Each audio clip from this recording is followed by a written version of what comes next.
What is up guys? This is Pao and today nag-message sa akin yung Honda. Nandiyan na daw yung plaka natin. Tapos sasabay na din natin yung change oil natin. Samahan niyo ako. Let's go. Okay, dahil first motor natin to, mahal na mahal natin to, kakabitan din natin itong plate protector. Syempre, para hindi mabengkong agad yung plaka natin. Baunin muna natin dyan. Mukhang uulan pa ata. Sana hindi umulan. Hambon lang. Okay lang yan. Kakalinis ko lang kasi ganun, di ba? Pagkakalinis mo lang ng motor mo, tsaka uulan. Ipapagas muna tayo kasi wala na tayong gas. Kagaling lang natin ng Tagaytay nung isang araw. At ayan na nga, maambon na. Naku po. Hindi ko alam kung tutuloy pa ako. Tuloy pa ba ako? Palakas na ng palakas eh. Nana, yaman na. Nandito na tayo. May kapote naman ako kaso kakalinis ko lang kasi dito kay Danby. Na ganyan lang, ambon-ambon lang muna boss. Ayan na, lumakas na ang todo. Malas! 91 full tank. Sir, paano ba yung ano nyo? Yung card? Wala na sir. Ay, hindi na yun? Mobile apps na lang po. Mobile apps. Magkaka-discount May ba card doon? yun, di ba? Wala pa akong card. Wala na card. Hindi na yun. Magsa-sign in lang ako doon. Kapag unang register mo na yun, may free 50 pesos na yun, coins. 50 points? Oo. 50 na yun, pwede mo na igas na 50 rin yun. Piso ba kada point? Oo, piso kada isang point. Silong na tayo dito. Malas oh. Biglang lakas ang ulan. Sakto, bago lumakas, nakapagpagas tayo. Malas. Medyo naambon pa pero okay na yan. Ride na tayo. Para makapunta na tayo dun sa pinagkuhaan natin sa may Valley 2. Sana wag nang lumakas yun. Ayan pa oh. Yung ulap, ang dilim-dilim. So, di ba nung last episode, nagtagaytay ulit tayo. So, another 100 kilometers, 100 plus kilometers. Ang current odo natin, 467. Buti, sakto. Nag-text yung Honda, may plaka na daw tayo. Sasabay na natin change oil. Lapit na din naman, 467. Lapit na mag 500. Tsaka, lagpas na tayo ng isang buwan. Sabi nila, pag nag-first change oil, naganda daw yung takbo ng makina. First motor ko naman to, hindi ko alam kung anong feeling talaga pag nag-change oil. Tingnan natin, makikita natin kung gaganda talaga yung makina. Tapos, pagkatapos natin mag-change oil, magsaset tayo ng long ride. Doon natin kakalkulahin yung kilometer per liter nito. Shit, lumalakas na naman ng ulan. Ay, sus ka. Ang galing. So, di ba, pag nag-change oil tayo, tapos na yung initial break-in, doon na natin kakalkulahin yung kilometer per liter talaga nito. Gamit yung speedometer para mas accurate yung speedometer ng bike kasi GPS yun eh. Cellphone natin nababasa pala, wala pala tayong plastic. May lang yun, mabilis lang naman. Hihina, lalakas. Ayan lang naman, ang lakas na naman. Ito na yung Walter Mart sa kaliwa natin. May U-turn na lang tayo dun sa may Valley 2 banda. Papa-change oil ko?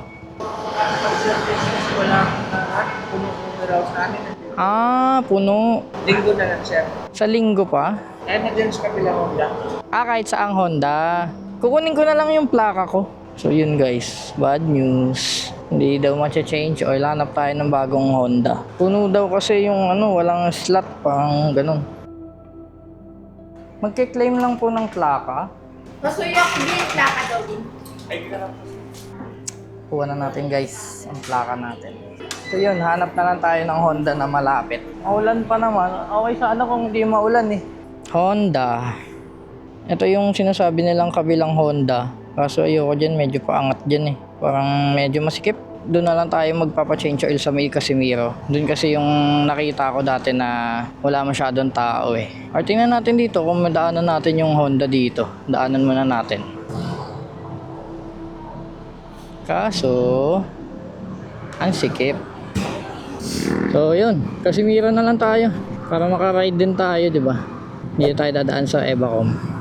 Baybayin lang natin to hanggang Casimiro CAA.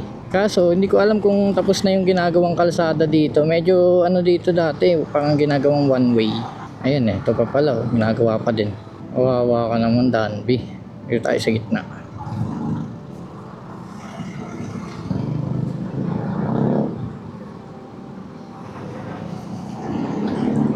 For the putek, for the ligo si Danby, tapos naputikan lang na naman. Ay nako, nimalas tayo ngayon Danby Inulan.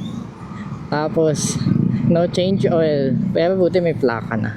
Actually guys, na-ride namin ng Tagaytay. Sobrang nagulat ako. Ang tipid pala talaga sa gas ni Danby. Netong Honda Navi. Tipid niya sa gas kahit naagi kami naabutan ng stoplight. So lagi nawawalan ng momentum. Tapos nung pauwi, sobrang traffic. Actually nag-SM pa kami nun. Hindi pa kami agad umuwi. So mga nasa 120 kilometers. May tira pa yung gas. So but medyo tipid din. Nasa above 40 kilometers per liter. Hindi pa nabe-break in. So baka totoo yung piniklaim ng Honda na 47 kilometers per liter. So bakit dito pa tayo mag-change oil? Wala eh. Fully booked daw yung doon. So medyo malapit na tayo guys, kaso nalakas yung hangin. Baka biglang ulan na ang sumunod nito. Traffic pa naman. Ayan na nga oh. Ayan na nga ang sinasabi ko. Ulan na. Silong tayo, hindi ko alam saan. Paano? Ala. Wala na, basa na naman tayo. Ay nako, kasi naman dun eh. Hindi pa tayo pinasingit dun sa change oil. Shit, come on. Kailangan natin makasilong dun. Diba wala silang ano. Where are the first change oil? First. Eh. Sabihin na din natin yung gear oil. Gear oil. Medyo maitim na din. Buti guys, dito tayo pumunta. Sakto bago lumakas ang ulan. Ayun, oh. Kanina, hindi ko na na-video. Naulan na. Basa na yung kalsada. Tsaka buti dito, walang nakapila. Tayo lang agad. Oh. Sir, maitim na ba yung langis? O Ako na talaga sir, normal. may itim talaga? Kada ilang odo yan, sir? 1.5 ipapaano na. Sir, ilang ml yung ilalagay? 700. 700. Kahit i-drain yung sa kabila, 700 pa din. 700? Pwedeng 700 ka. Palitan na natin. Okay na guys, tapos na. Kukunin ko na lang yung pinaglagyan ng langis. Kasi may laman pa yun na 200 ml eh. More or less. So guys, story time lang habang ina-edit ko tong video na to. Nakita ko nung pag-uwi ko galing change oil. Yung gear oil niya, hindi pa nauubos. Actually, meron pang mga 1/3 na laman. So, 120 ml kasi yung isang bote. So, kung mga 1/3 yung laman pa nun, baka nasa 80 lang yung nakarga. Eh, yung nakalagay dun sa manual, 100 ml. Pero, yung nakalagay dun sa pinaka lagayan ng gear oil is 120 ml. So, baka yun yung mas accurate yung nasa lagayan ng gear oil kasi nga, 'di ba? Yun na yung mismong sukat niya. So yun, kinontak ko agad yung mekaniko dito sa tabi namin, si Kuya Aldrin. Sabi niya, dapat daw inubos na. Yun, buti na lang talaga hindi ko pa na-ride ng long ride. At nagtanong muna ako talaga sa kanya. At nakita ko din na may laman pa yung gear oil.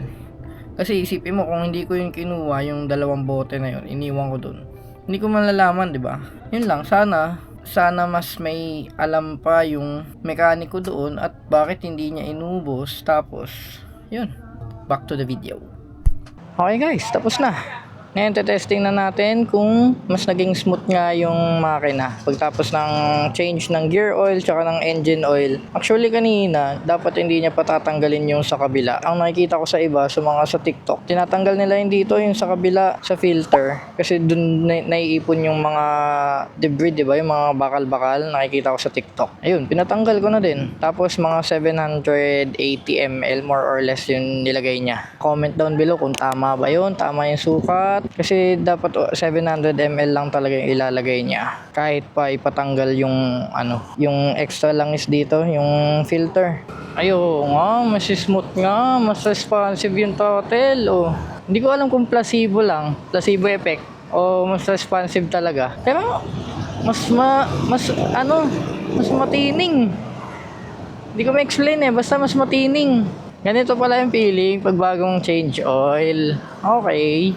Actually, medyo nagulat nga ako sa presyo kasi ang ine-expect ko mga nasa 600, 700. Sabi ko nga ako gastos na naman. Pero nagulat ako, engine oil tsaka gear oil, 405 pesos lang. Ayun, medyo sulit. Tapos free pa yung service natin, di ba? Kaso medyo nagulat ako, hindi niya tinanggal yung dun sa oil filter.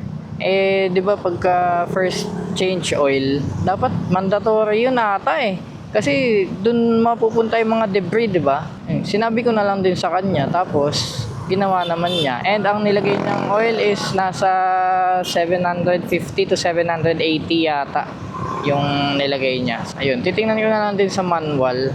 Actually, hindi niya nga sa akin pinakita kung yung dipstick kung nasa tamang level ba. Actually, dapat nga may mga nakalagay sa coupon. Parang i-check lahat eh. Check yung brake, check yung mga wirings or di ko alam. Pero hindi nila ginagawa.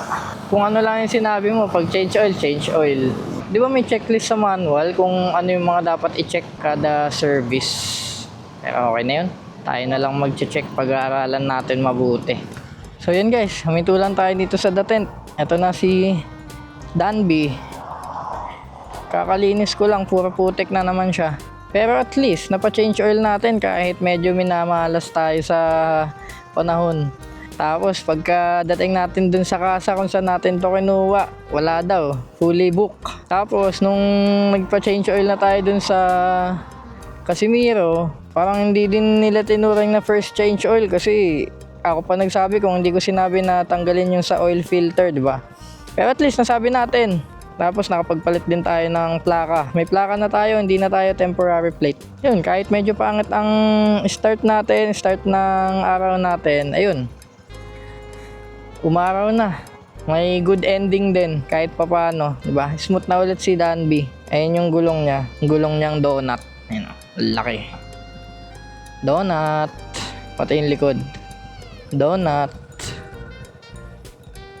So dito na natin tatapusin guys ang ating vlog sa ating Honda Navi kay Danby. Kung gusto niyo yung ganitong content, like, comment, and subscribe lang. Sasagutin natin lahat ng comments niyo sa baba sa comment section. And as always, kita-kits sa next vlog. Bye!